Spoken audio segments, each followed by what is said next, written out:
how my life will change in 2024. You know, and I mean the soil is like it's just a reminder of how precious life is. So hey guys, welcome back to my channel. If you're new here, my name is Jess. Today's video, as you already know by the title, is how I'm planning on changing my life in 2024. Basically, it's a goal setting video. We're gonna make some goals for 2024. I've got a bunch of stuff written down that I want to talk about today, and I just thought we could do it together, get inspired, and really make some changes for this year. So I'll get into everything as we go. As I go through the goals, I'm not really going to do a full recap of 2023. But I will do, kind of as we get into each goal, a little bit of backstory. So I have written down in my bullet journal, which I am trying very hard to use every day, although I have kind of lost the, I still use the beginning thing, like all the, stuff that I'm tracking throughout the year, but I have kind of lost the like month at a glance and daily journaling. I more use it for my own inspiration, thoughts, goals, stuff that I'm working on, sort of deal. So this is my how my life will change in 2024 notes that I made probably about a week ago now, and I've been just kind of working from it. Okay, so I have written down 7 goals for myself for 2024, and some of them are doozies. So actually they're all pretty big. Some of them are very easy step by step. Some of them are going to require a lot of work from me personally.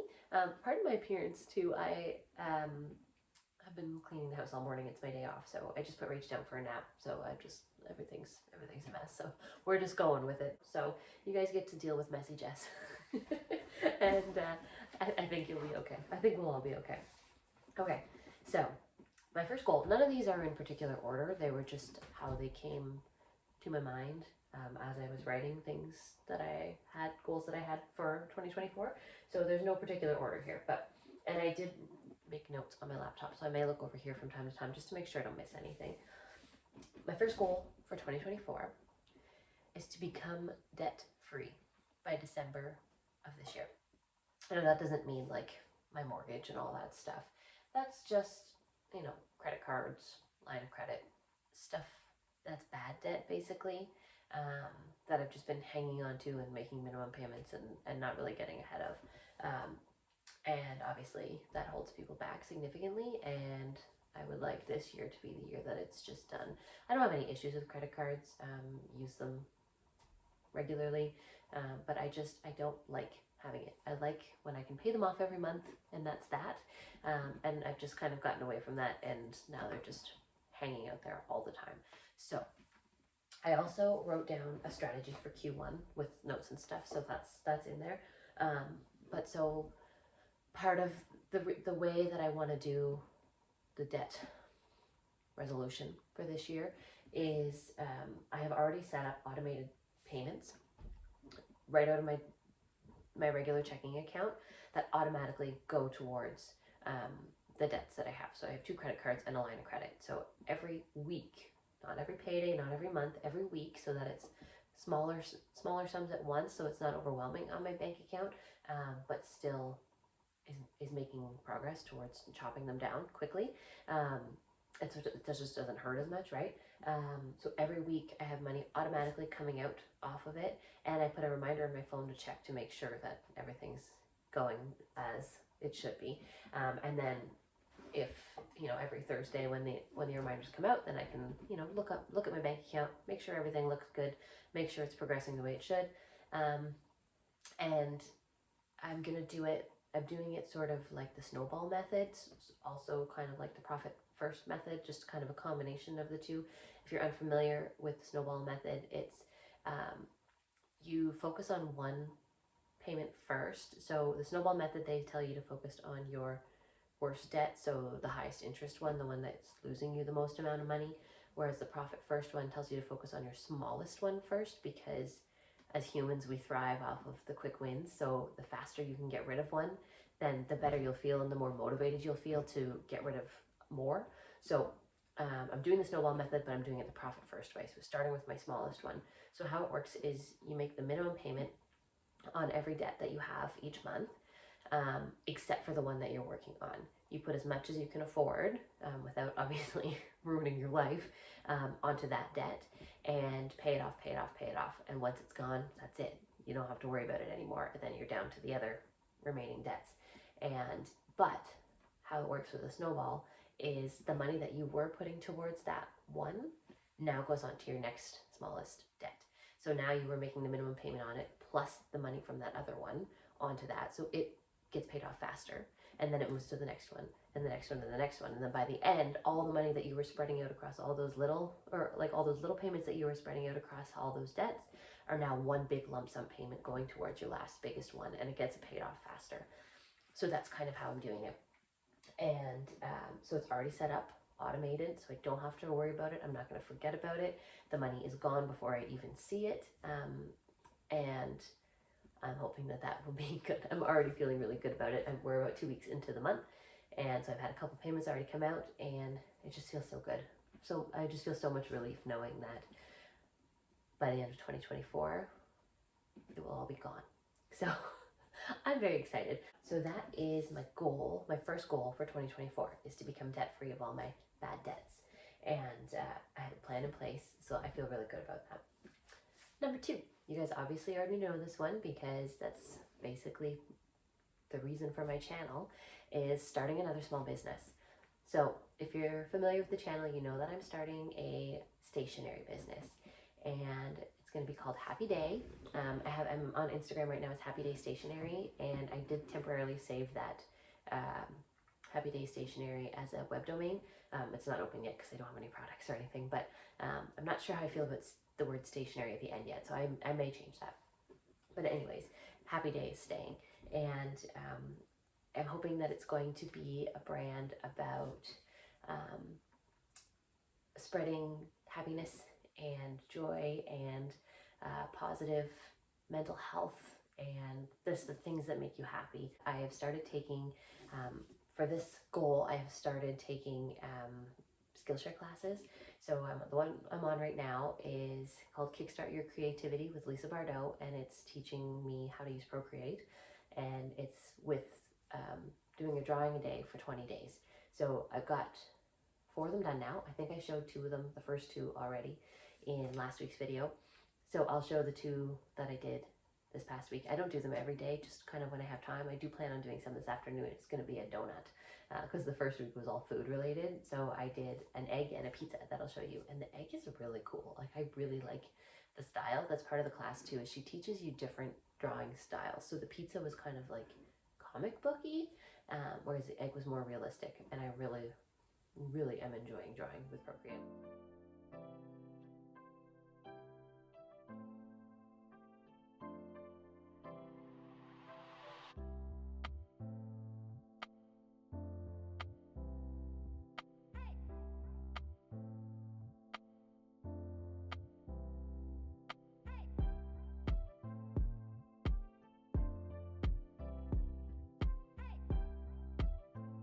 Also, side note, I don't actually use an iPad yet because I don't have one, because it's very expensive, and I'm trying to be responsible with my money and not put things on my credit card and save up for it penny by penny. So I am downloaded Procreate Pocket on my phone, which is basically the same, I'm finding, because I'm following the tutorial, and other than things being laid out a little bit differently, it's exactly the same. I haven't had any issues with using the Skillshare class and Procreate Pocket, which is awesome. The only thing I don't like is that the pen that I use or the stylus that I use is very, very horrible. Like, it's got a very blunt tip, so I can't see exactly where I'm writing, as opposed to like the Apple Pencil, which is like a pencil. So it is, my line work is definitely not as smooth as it could be, but that's fine. I'm not really worried about that because I'm trying to learn the app and sort of my art style and that sort of thing. So I've never drawn digitally before, so it's definitely a learning curve, but I feel like I'm starting to get it down, and I'm really enjoying it. So that's a good sign, because that's kind of what my whole business was based around, was doing digital art. And I really want to start a greeting card line too in that. So it'll be, you know, stickers, pins, notebooks, notepads, the greeting cards, that sort of thing is how I want to build it out eventually, but we're going to start small. So yeah, so goal number 2, start a small business, started taking the Skillshare classes, and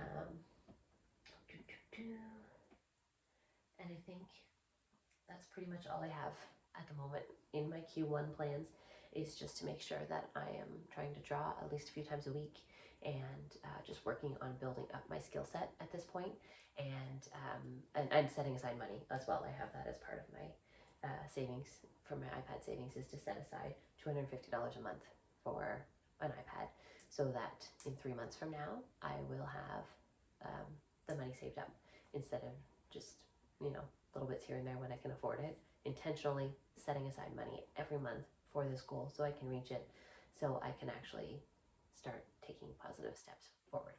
So it's really going to be a really big growth year for me, I hope, like for my mental health and physical health and state of mind and all of that, because I've been struggling, but I mean, we'll get to that. Okay, goal number 3 for 2024 is start a savings account for our future. I know these first ones are like boring, sorry. It'll get funner, don't worry, it'll get funner. But I wrote these out as I was thinking of the year, so they kind of follow a little bit of a train of thought, but I just feel like the last probably 2 years of our lives has been very stagnant. Like, we've been in a financial rut. I have been changing jobs so often that I've never really had any growth. Kyle has a good job, but the world's also gotten really expensive, and I mean, it's just, I feel like we're not going anywhere. We don't really have any significant savings. We can't really afford to, you know, take nice vacations, take the kids places. There's a lot of things we want to do. We had to buy a new SUV this summer because my car died, and we weren't really financially ready for that commitment. I mean, we had no choice. We needed a good, reliable vehicle. We bought it secondhand, but the way the prices of housing and cars and stuff is right now, it was still very, very expensive. So, and obviously we're making it work. It's fine. It was still within our budget, but it was just another thing, tightening the straps and limiting us from really being able to move forward, right? So I just feel like we've been in this rut lately, for the last couple of years, and we haven't really been moving forward. And that's a lot of my fault, because I haven't been able to find consistency in a job, because I keep leaving because I'm unhappy. And so I just want to focus on a savings. So I have, where's my notes here?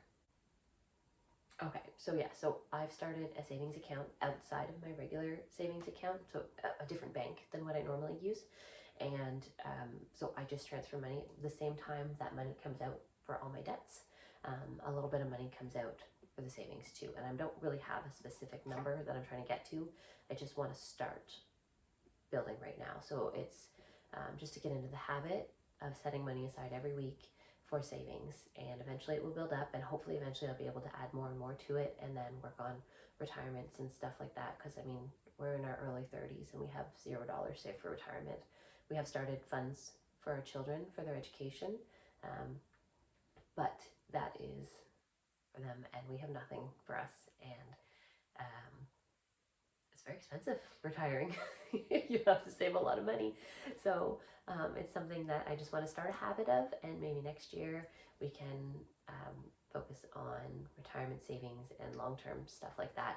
But for the time being, I just want to have a good savings account that we can pull from should we need to get a new car or something, or should we want to take our children on a vacation for a few days and enjoy our lives, because it's scary, but we're in our 30s. I mean, we're a third of the way through our lives if we live to 90. And I don't know, healthcare's pretty good now, but I mean, stuff happens. So I just don't want to get to the end of my life having so many regrets and wishing that I would have just smartened up and got my SHIT together earlier and lived the life that I want to live. So I've really been thinking a lot about that lately, about how how time just flies, and my kids are going so fast. And we lost my grandfather last week, and don't talk about it. And it's still very fresh. It's just a reminder of how precious life is. So I shouldn't have said anything. It's still a little bit too raw, but you know, he was 90 and had a great life, and my grandma is still with us. God bless her. And she took care of him until the very end, and I've never seen a love so strong between two people.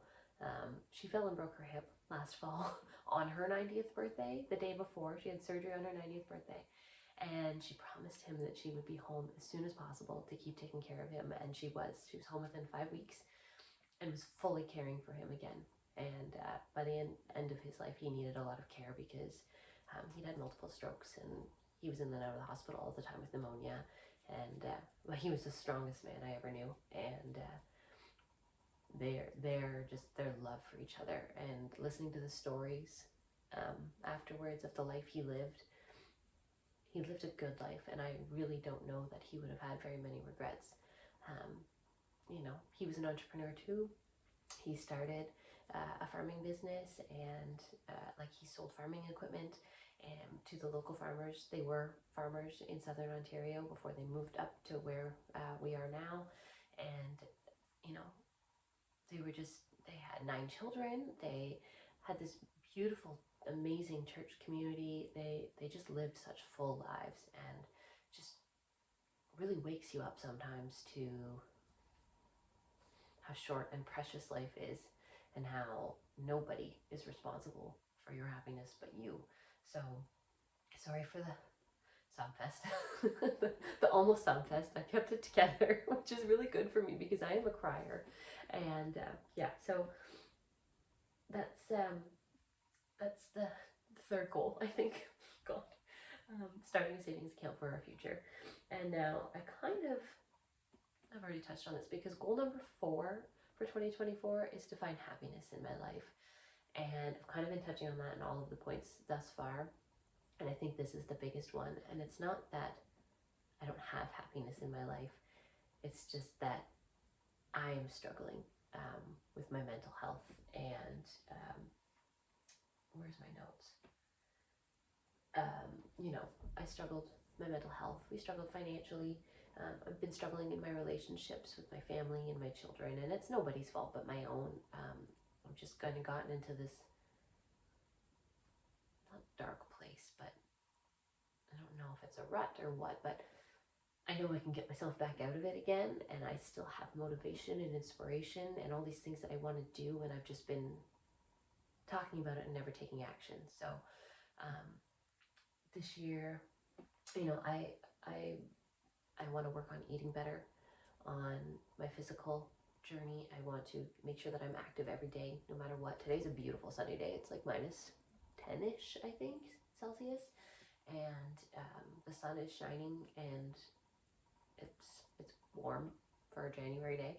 So after Rach wakes up from her nap, we're gonna try and get a quick power walk in before Daniel has piano lessons tonight. But I really want to work on a morning routine. So I feel like every person that I listen to, every podcast, every motivational speaker, every self-esteem thing, anything, talks about having a morning routine. Now, it doesn't have to be get up at 4 in the morning or this or that or the other. It's just things that you do every morning. Hydrate, exercise, put nutritious food in your body, read for a little bit, spend some time in silence. Don't just wake up, roll over, look at your phone for 10 minutes, get out of bed and off to your day. It's just not a healthy way to live. So I think the first thing that I want to do, and I have been trying to do it, although I haven't really established a routine for it yet because I work retail, so my hours are so crazy. So it's another thing I need to kind of work into it. But first thing I want to do for finding happiness in my life is to work on a morning routine that works for me and my family, and just helps me really jumpstart my day. It doesn't mean that every day is going to be good, but gives you a much better chance. So I'm like leaning in closer and closer to you guys the more I talk, sorry. And so yeah, so that's my fourth goal for 2024. Okay, so the last, I have three more, and they're like less bleh than the other ones. Sorry. But goal number 5 for 2024 is to become monetized on YouTube. So that's up to you guys and me. So please subscribe or like this video or share it with all your friends if you liked it and if you are looking forward to small business content. So I just feel like that I can do this. I'll be coming up on the 1 year mark at the end of February, or 1st of March. Just February 28th is the day that I started my YouTube channel of 2023. So like a month and a half away from being at a year. We are 2 subscribers shy, last time I checked, of 100 subscribers. And I'm at a little over 400 watch time hours, and I need 4,000. So I'm 10% of the way for both of those things. But last year was a little chaotic. I was in the middle of closing my business. Like I said, I was struggling with my mental health a fair bit, so I had a hard time staying consistent. So that is a big part of what all of these papers are, or all of these words are, is I've planned out a strategy for Q1 for YouTube specifically, and I've written out between 5 and 6 new videos that I want to film each month for the entire month. And ideally I'd like to get about 4-ish videos ahead of schedule, so that I'm almost a month ahead of schedule as far as content goes. But we'll see how it goes, because I'm off Mondays and Wednesdays now, so I have more flexibility with my time and more consistency with my time, which doesn't typically happen with retail, but just the way kind of our circumstances worked out, and work has allowed me, has agreed to accommodate. It's just worked out in my favor that way. So it is a Monday today, and I am filming YouTube content today. I mean, I spent the morning cleaning and hanging out with Rach, but she usually naps for kind of between 2 and 4 hours, so that gives me a good window to get started with videos anyways. And then Wednesday will be the same. So yeah, I've already written down for the first 3 months, January, February, and March, all of the videos that I want to post. Now, I want to do 4 a week, or 4 a month minimum, so like one a week every Tuesday. Sometimes that'll be 5, but I think for the next 3 months it's 4 Tuesdays in the month. And but I've written down 5 to 6 ideas. So if I have time, I can either go ahead and film the video for futures, or I could do 2 videos that week if I'm feeling like it, and post on a Tuesday and a Friday like I sometimes do. So it's already all here. I don't have to come up with the idea. I don't have to just sit there in the morning and be like, oh, I should probably film a video. What should I talk about today? And then have boring content for you guys, or nothing really planned. And now this one is a sit-down video, and I've been doing a lot of those lately, but I know that they don't really perform that well because nobody just wants to sit here and watch a talking head. So a lot of the videos that I have planned are progressive, so they'll take place over a few days or weeks, and so it'll be more interesting for you guys, and you guys can see more of what's happening in one video as opposed to only seeing little snippets at a time. So I'm going to try that this year and see if that makes it a little better, like more of like a week in my life, or that sort of thing. So and then the other thing that I want to do every month as one of my videos, and this could be the extra one, or it'll be posted at the end of the month, is a monthly reset. And that will just help me stay focused on my goals. It will give you an opportunity, if that's something that you do too, we can do it together. And there's a few actual people that I watch that do them every month, and it inspires me and motivates me to do a monthly reset. And they won't be long videos, but they'll just be, these are my goals for the month, these are the things I wanted to do, or the videos I wanted to make, or the money I wanted to save, and did I accomplish them, yes or no, and then these are my goals going forward. And I just think that that's going to be really helpful for me, especially with establishing new routines and healthier mindset. So that is one of the videos for sure that I want to do. And then I have some other things going on that we will get to in the last couple points. But so that is sort of my get monetized on YouTube goal for 2024. That is goal number 5. Goal number 6 for 2024 is to quit my full-time job. And I know I need to obviously make money in other avenues in order to do that. And I mean, I've never really been one who's been afraid of having multiple streams of revenue or not having a consistent income or anything like that. So I should explain first. Quitting my full-time job doesn't necessarily mean quitting my job. If I'm not there by the end of the year, my goal is by November 1st, I think. Did I write down the date? I wrote it down somewhere. Oh, November 30th. I want to quit my job by November 30th, 2024. And the day that I wrote this, I said that's in 323 days from today, which is January 12th, 2024. I need to start making a consistent income from somewhere by then, at least blank dollars a week to sustain our current poor lifestyle, ideally more.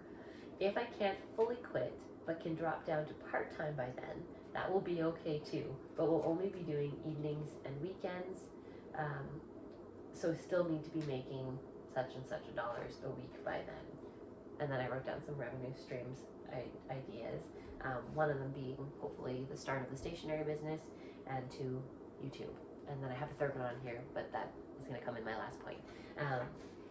So I see, like, I just used this book for just random thoughts. I was writing that while I was on my lunch at work last week, and 323 days from now is not really that far. So it's just kind of like a little bit of a slap in the face, a little wake up call, just to be like, hey, these things that you say you want, your days are numbered. Every day that goes by, you don't get it back. So it's just my constant reminder to just chase my dreams and go for it. Just go for it. So, okay. So what I have written down for quitting my full-time job. No, there's a big story coming here. So I went through the first 10 years of my working career after college, changing jobs every 2 to 3 years, consistently every 2 to 3 years. By the time I hit the 2-year mark, I was done. I was done with the job. I hated it. I was miserable. I was losing sleep at night. I was crying going into work every morning because I just hated the job so much. And it didn't matter what job I had. I was a vet tech, so my first job was in small and large animal. It was a small, large animal mixed practice. So it was a busy job, and it was very active, and it was different every day. But the income sucked, and the hours were horrible. You worked long hours, you worked weekends, you worked evenings, you got called in. So I was like, those were all the reasons that I want to quit my job. So I quit. Next job was a government job, working in a lab, doing research. So I was still working with animals as a tech, but I worked with mice and rats, like research lab. And it was, the pay was phenomenal. So that was not a reason to quit. But it was an hour and a half commute every day. It was long hours in sterile gear, with no windows, nobody to talk to but the adorable little rats. And I was in a huge building, like a massive building with 12 other people in it, because it was dedicated to research space, right? And with animals, there's a lot of protocols and blah, blah, blah, and stuff that you don't really need to know about. So there was 12 people in this massive building, and we were on this big research facility. It was a very cool job. And the pay was amazing, and I had benefits, and I had retirement, and I started that job when I was 23, and now I'm 31. I would be making very large sums of money by now, very large, especially for my age, and I started with a very good salary at the age of 23, and I worked there for 2 years, and it's what allowed me to save up enough money to buy my first home. By the time I was 23 when I started, yeah. By the time I was 24, I bought my first home. So in under a year, I saved up enough money to buy a home by myself as a single mom. So, but I made it just under 2 years for that job, and was like, I've had enough. I don't like the commutes. When I'm doing the research, it's great, but in the off times, like say your project runs for 6 weeks, then you have 6 months of paperwork and falling asleep at your desk every day and trying to stay busy and doing other things, preparing for other projects, because as a tech, I was the person who did all of the research. It was cancer research mostly, so I did everything hands-on, and the scientists, they sat at their desks and formulated everything and did all of the actual plan that they wanted, and I'm the one who, what's the word? Who did it? I'm the one who initiated it, I don't know. I hope you know what I'm trying to say. I was the little worker bee in there doing all the things. They were the brains up over here. So, so that was fine. Anyways, made it 2 years for that job. Decided I wanted to go back to small animal because I missed, the interactions with the customers, and I missed the animals. And I had animals, but I missed the pet animals and not the research animals and that sort of thing. So that one I stayed in the longest. That one was probably the worst job that I went to. It was a different practice, and it was a very, very toxic work environment. So that one I do kind of blame the job on, because nobody should have to work under those circumstances. The people I worked for were dreadful. The people I worked with, even the other technicians, were just in this environment. I don't know if they were just there too long, but it was very cutthroat. It was very, like everyone was just at each other all the time, and it was just horrible, and I hated it. And I never want to go back. Even when I closed so that was the last business I had. I went on maternity leave with my daughter, and never ended up going back. So I took a 1.5 year mat leave, and then I was already running Ginger and Ivory Co by then, and I was like, you know what, I'm just going to try and make it work, because the thought of going back just ate me alive. Like, I couldn't do it. I couldn't go back. So they actually offered me a job when I closed the business and was trying to find work to go back to work part-time or full-time. They reached out and offered me higher, more money than I was making, better hours, and I was like, if I wasn't worth it then, why am I worth it now? Because you're desperate. So I would never recommend working in a toxic work environment if you are in a place like that and you just feel so bad all the time. It's not worth it. It's not worth your health. It's not worth the paycheck, whether it's good or not. It's not. Just get out and find something that makes you happy. So that was another job, and then I did Ginger and Ivory Co, and now I'm back to work again full time as an employee. Sorry, and there's nothing wrong with this job either. It's retail hours, so I work all different hours of the day, and I work every other weekend. And it's like, sometimes it's really early. I start at 6 in the morning. Sometimes I'm there till 9 at night, and there's absolutely nothing wrong with the work. And I love the people I work with, and it's a very healthy work environment as far as that goes. And I really enjoy the work, but I just feel trapped. I feel caged in. I know that there's no opportunity for me to, like, the amount of effort and energy, and I always put my full self into my job. I've always been, well recommended by other employers. I've always been, if there's a chance for moving up, I take it. I've always been a good employee. Like, I've never had any bad reps. I've never been fired. I've never even been reprimanded really for anything. I've always worked my butt off for other people. But I think that's the thing. I'm caged in. I'm boxed into this job, whatever it is. This job that I'm doing now isn't animal related at all. I've since left the vet tech field, and I'm never going back, hopefully. When I found entrepreneurship, it's like this whole world opened that I didn't even know existed. And I never want to leave it. It was like my calling. Like, I got into this world, and I'm just in love, and I'm never bored. Every day is something new. The challenges excite me. There are stressful moments, of course, but there's stress in every job you do. And in other jobs, I would just dread it. And I would wake up every morning and being like, oh God, okay, here comes another 11-hour day with the commute and the work hours and the unpaid lunches and the whatever. And I'm going to work my butt off for half of this day, and I'm going to get paid almost nothing. And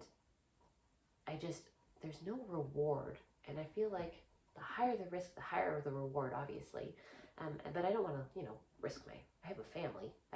I need to be responsible, but I also want to be happy, and I want to enjoy my life, and I want to get to the end of my life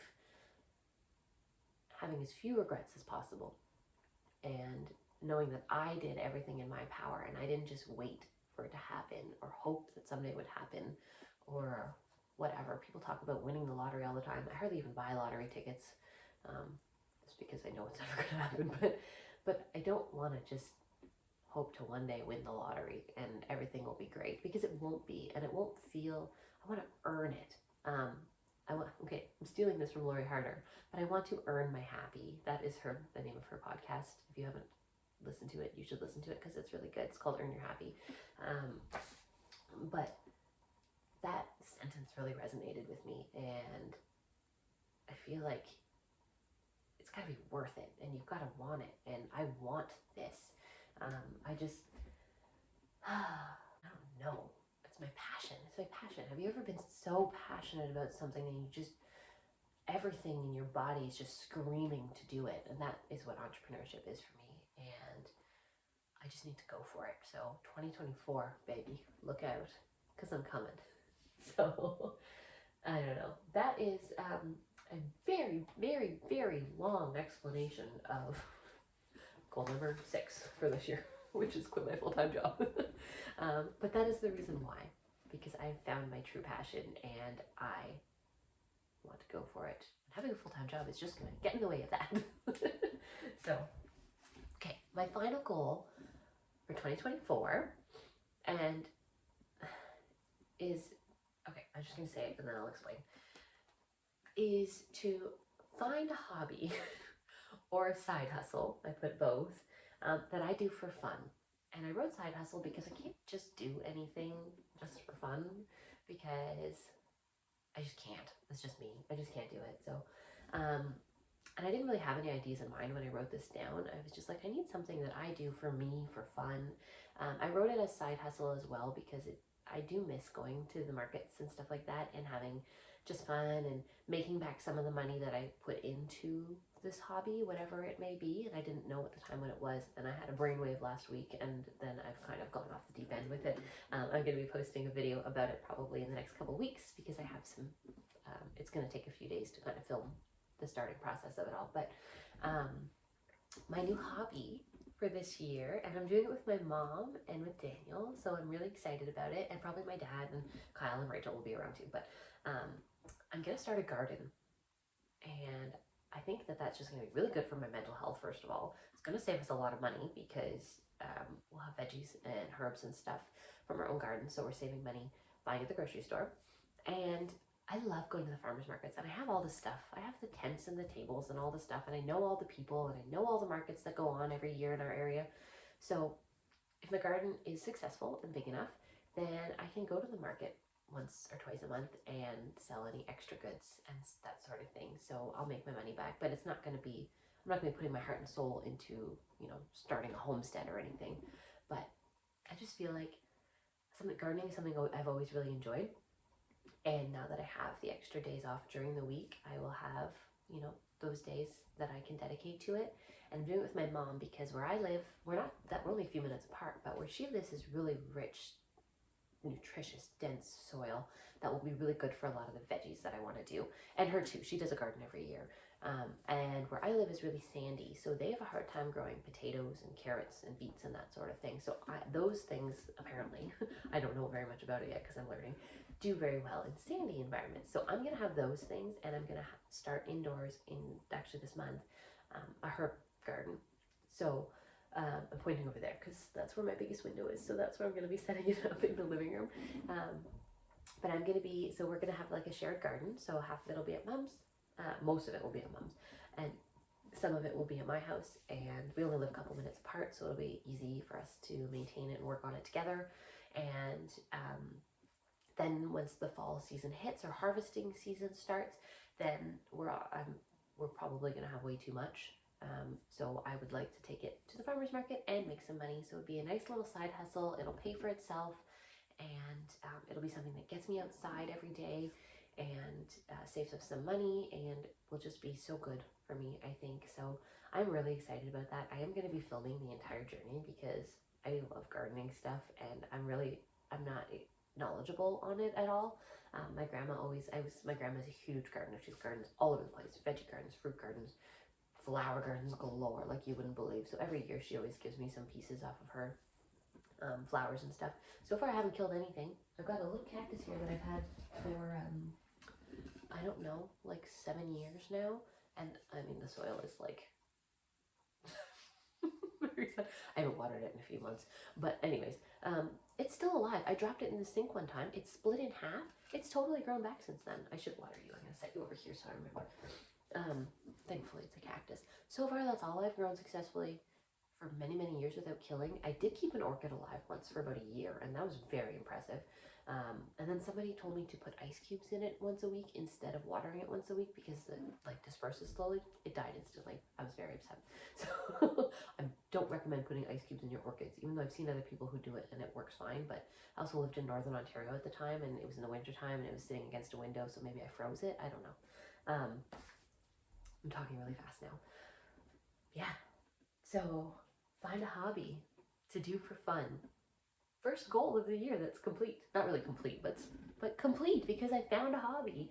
So I'm really excited. So I will show you guys in the video kind of all the things that the rabbit hole that I went down and all the things that I'm doing for it.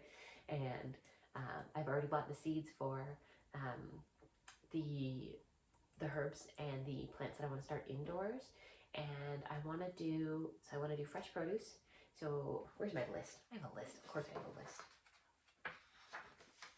Here's my list, a garden logbook. Boom.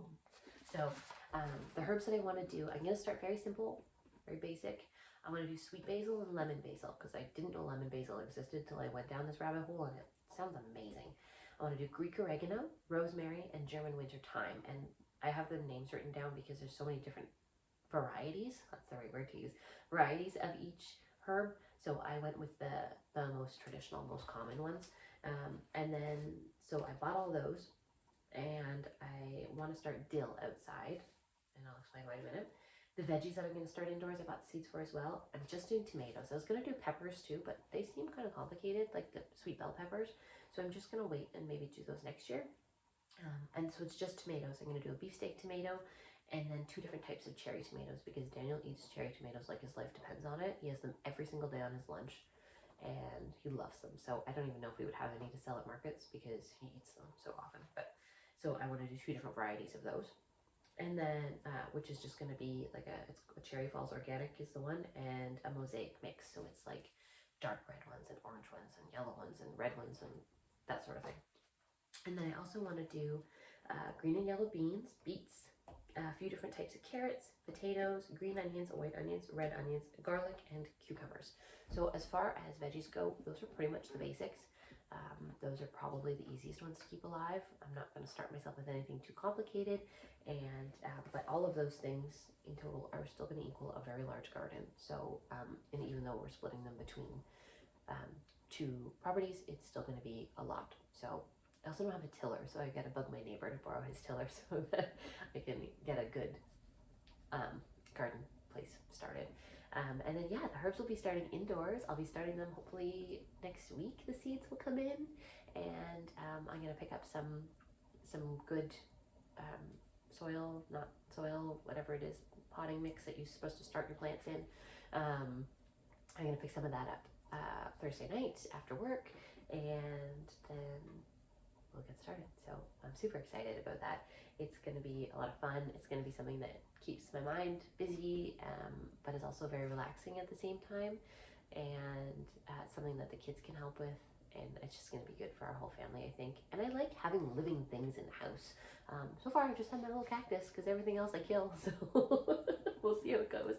But I feel really, really excited about this. So yeah.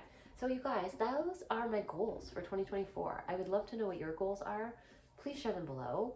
Maybe we have some similar goals. Maybe we are on totally different pages, but everybody's on their own journey, and it's important to listen to what your heart and your mind and your body are saying to you. And we only have one life to live, and that's a lesson that I've really, really been hearing this past year, and it's time to make some changes for myself and for my family, and I'm really looking forward to it. I think that this is a really good start. I think that these 7 goals all work really well together. They accomplish a lot of things that I want to do and a lot of things that I need to do, and I think they, yeah, like I said, they go really well together. So I'm really excited. I'm super happy to take you guys along with me. Please, please, please consider subscribing if you are interested in watching my new gardening journey or my small business journey. This is a small business channel, so that will be the focus of it. But obviously, my little hobby going to turn side hustle in the fall will kind of be along the small business lines, and I will be taking the stuff that I learned in my previous small business and applying it to these little markets so that they are successful. So thanks guys for watching, and I will see you in the next one.